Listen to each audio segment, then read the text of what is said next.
آب زمزم ایک نہایت ہی مبارک پانی ہے جسے پی کر نہ صرف لوگ اپنی پیاس بجھاتے ہیں بلکہ اس میں اللہ نے خوب برکتیں رکھی ہیں۔ نبی صلی اللہ علیہ وسلم نے اس پانی کو تمام پانیوں سے افضل و برتر اور شفا بخش قرار دیا ہے۔ مکہ مکرمہ میں موجود آب زمزم کا یہ بابرکت چشمہ انسانوں کے ذریعہ کھودی گئی کوئی مصنوعی چشمہ نہیں ہے، بلکہ آج سے تقریباً 4000 سال قبل اللہ نے اپنے پیغمبر حضرت اسماعیل علیہ السلام کے ذریعہ ایک معجزہ صادر فرمایا تھا، جس کے نتیجے میں یہ پاک پانی اس مقام سے پھوٹ پڑا۔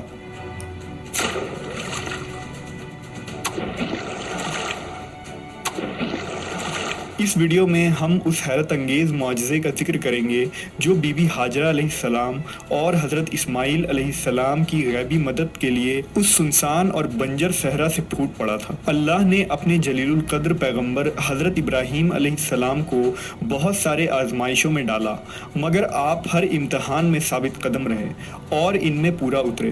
جب ابراہیم علیہ السلام کی عمر 80 سے بھی زائد ہوئی تو بہت دعا اور منتوں کے بعد اللہ نے انہیں ایک بیٹا عطا فرمایا جس کا نام آپ نے اسماعیل رکھا۔ آپ اپنے لخت جگر اسماعیل اور اپنی بیوی ہاجرہ سے بے پناہ محبت کرتے تھے۔ حضرت اسماعیل علیہ السلام کی پیدائش کے چند دنوں بعد ہی اللہ نے آپ کو حکم دیا کہ آپ اپنے بیٹے اسماعیل اور بی بی ہاجرہ کو دور عرب کی ایک بیابان صحرا میں چھوڑ آئیں، جہاں نہ انسانی آبادی تھی اور نہ غذا کا انتظام۔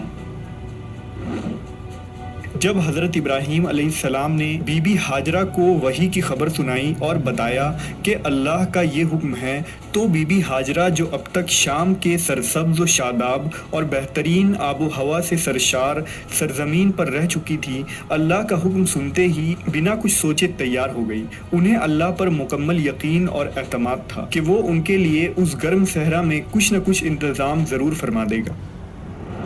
اللہ نے حضرت ابراہیم علیہ السلام کو وحی فرمائی کہ اسماعیل اور ان کی ماں کو شام سے باہر لے جائیں۔ حضرت ابراہیم نے کہا، اللہ میں انہیں کہاں لے جاؤں؟ ارشاد ہوا، اے ابراہیم، انہیں امن و امان کی جگہ یعنی میرے حرم اور کرۂ ارض کے پہلے مرکز پر لے جاؤ جسے میں نے خلق کیا ہے، اور وہ مکہ ہے۔ حضرت ابراہیم علیہ السلام اپنے اہل و عیال کے ساتھ سرزمین مکہ پر پہنچے تو وہاں ایک درخت موجود تھا۔ بی بی ہاجرہ نے اپنی ابا اس درخت پر ڈال دی اور اپنے بچے کو اس کے سائے میں لے کر بیٹھ گئی۔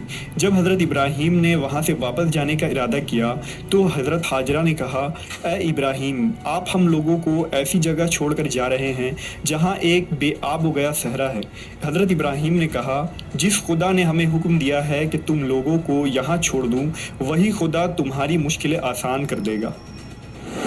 گرم ہوا چل رہی تھی اور بی بی ہاجرہ کا معصوم بچہ پیاس کی شدت سے تڑپ رہا تھا۔ پانی اور کھجوریں ختم ہو گئی تھی اور تپتے صحرا کی گرمی اور بھوک و پیاس کی وجہ سے بی بی ہاجرہ کی شکم دودھ سے سوکھ چکی تھی۔